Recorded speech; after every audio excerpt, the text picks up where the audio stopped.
ఒంగోలు నగరంలోని సీతారాంపురంలో శ్రీ లాస్యప్రియ విద్యాలయంలో ముందస్తు సంక్రాంతి వేడుకలను ఘనంగా నిర్వహించారు. ఈ సందర్భంగా సంప్రదాయ దుస్తులతో విద్యార్థులు చేసిన నృత్యాలు, కోలాట ప్రదర్శనలు అలరించాయి. హరిదాసుల వేషధారణలు, సంప్రదాయంగా పొంగళ్లు, రంగబల్లులతో స్కూల్ ఆవరణ అంతా శోభాయమానంగా తయారైంది.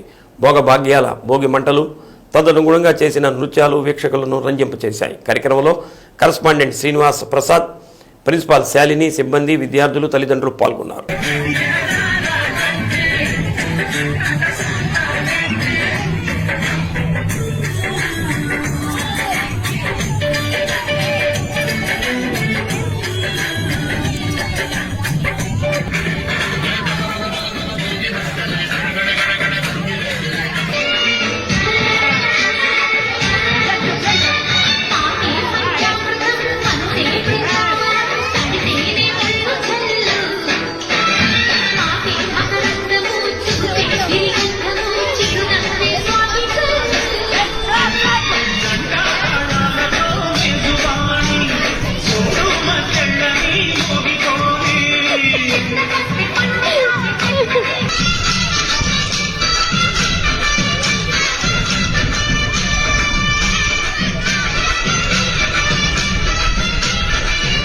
గాలి మోసుకొచ్చేదా సేను శిలకలా ముచ్చట్లు, దారి పొడుగు సెట్ల కొమ్మలా వారుకున్న పూల సప్పట్లు, గట్టి మోపులు కాల్వగట్టులు, సుమట సుక్కల్లో తడిసిన ఈ మట్టి గంధాలు.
చీమకుర్తి